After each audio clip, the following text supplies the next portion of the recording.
I'm Dave Mullins. I'm a podiatric surgeon and healthcare attorney in Northern California. I'm also the author of the book, How to Win Medicare Appeals, published by the American Bar Association. This podcast is based on that book, and this is episode number 10 in the podcast. What are some common Medicare denial reasons, and what do you have to prove for each in order to win the administrative law judge appeal?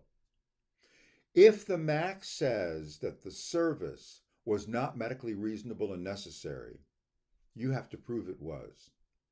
If the MAC says that your surgical provider client unbundled the primary surgical code in order to build 2 or 3 additional codes that should not be paid, you're going to have to prove that each of those 2 or 3 additional codes stands on its own and should be paid.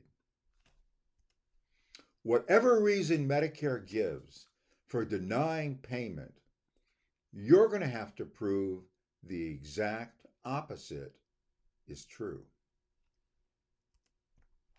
What if you can't find support for the denied service? This is actually the very first question you're going to want to answer before you accept the provider's request to appeal the denied claim. If your client provider cannot slap a pile of peer-reviewed journal articles, textbook sections, and standard of care statements on your desk, all supporting payment of the denied service, that provider is going to have to rethink the appeal and is going to have to rethink the denied service. Assuming you're representing a provider in a Medicare audit, where there are 1,000 patients involved in the audit, and you're never going to be doing an audit with 1,000 patients, but I'm picking that big number so we can make the following points as to how to format the letter brief. So let's assume you're representing that provider. There are 1,000 patients involved in the audit. How should you format the letter portion of your letter brief? You don't have to do it the way I'm recommending, but you need to do it the same way every time you do it so you're not going to drive yourself crazy. This is how I do it. The letter portion of your letter brief will hopefully be no longer than 3 pages in length for each denied code. Hopefully not longer than 2 pages in length for each denied code. And the letter portion of the letter brief should be double spaced with a font size of 12.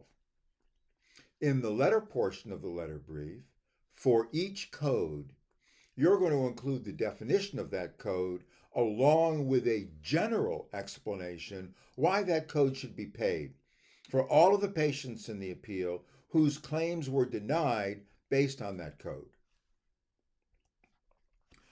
How many supporting documents can you attach to the letter portion of your letter brief? You can attach as many supporting documents as you want to. Does this mean that you can attach a telephone book's worth of supporting documents to a 3-page letter? That's exactly what this means. It's the length of the letter that counts, not the number of supporting documents. Won't the administrative law judge be confused by hundreds of pages of supporting documents that you're attaching to the letter portion of your letter brief? No. The very first page after the letter portion of your letter brief will be a detailed table of contents for the entire letter brief. Will each patient have a separate numbered attachment in your letter brief? Absolutely yes. Each patient must have a separate attachment in the letter brief. How should you arrange the documents in each patient attachment? Well, we've already said the most important thing you want the judge to see regarding each patient are the hard copies of the clinical photographs of that patient. So, the hard copies of the clinical photographs go on top. Underneath the photographs will be a brief summary of the patient's relevant medical history. Don't include portions of the patient's medical history that simply do not apply to the claim at issue. Third, will be your analysis of the specific reasons why the code should be paid for that patient, applying the patient's medical facts to the elements of the denied code. So I know we're going to repeat this again, but the general discussion of the denied code goes in the letter portion of the letter brief. The specific analysis of that code for each patient will go in each patient attachment under your analysis as the third thing the judge will find in that patient attachment. Fourth will come copies of the actual progress notes and reports from the patient's chart in chronological order, just like you're reading a diary. And fifth will be copies of the claim-related documents, also in chronological order, like reading a diary, meaning the first claim-related document in chronological order will be a copy of the originally submitted claim form. How should you use journal articles as attachments in your letter brief? First, include only one copy of each article in the letter brief. You don't want multiple copies of the same article scattered throughout that letter brief. And use only one attachment in the letter brief where the judge will find a single copy of each article cited in the letter brief, no matter how many times the article is cited. Next is a major point. You only want to use peer-reviewed journal articles in your letter brief.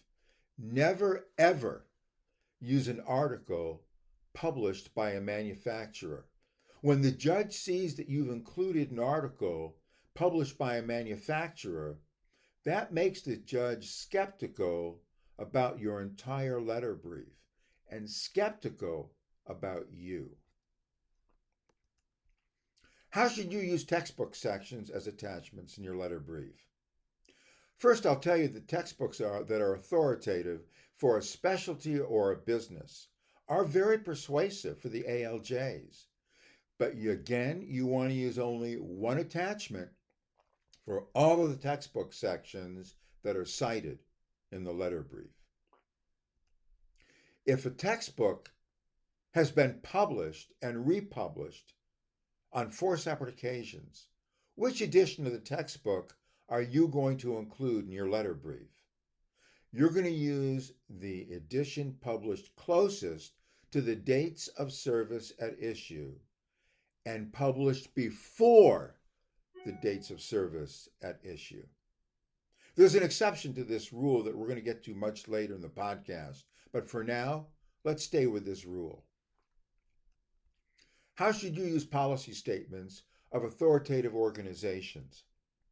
For example, if you have a policy statement from ASTRO, the American Society for Therapeutic Radiation and Oncology, stating that the CyberKnife, robotic stereotactic body radiation therapy, should be considered a first-line treatment for organ-contained prostate cancer, that would be a pretty strong policy statement.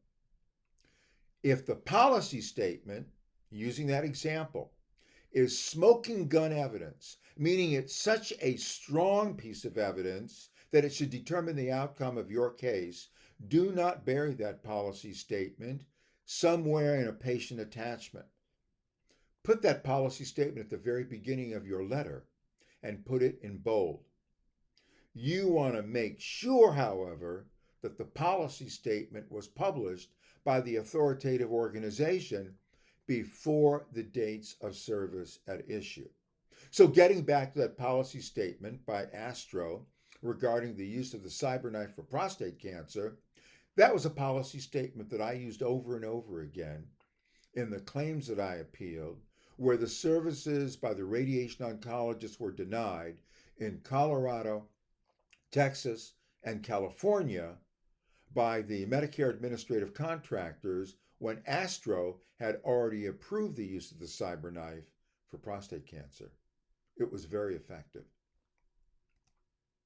How will the attorney advisor or the ALJ find any patient care document, article, textbook section, or standard of care statement in under 10 seconds in your letter brief. Getting back to this again, I can't stress the need for this strongly enough. You need a detailed table of contents that immediately follows the letter portion of your letter brief. And this follows an even more basic rule. If there's anything you can do to make it easier for the administrative law judge to rule in your favor, do it. Takeaway points. You want to ask and answer the five questions for each patient in the letter brief you're going to submit to the QIC. And you want to use your ALJ hearing time of 15 minutes or less to tell the patient's story in plain English. This may be the last time we'll do these 5 questions, but for God's sakes, do them with me. 1, what was wrong with the patient? 2, why did that problem require treatment? 3, exactly what treatment was provided and why was that the best choice for that patient at that time? 4, how do you know that was the best choice? Meaning, what authorities support what was done? And 5, how were Medicare's denial reasons wrongly applied, or why should the Medicare denial reason that applies to your claim not be applied? That's it for today. I'll see you the next time.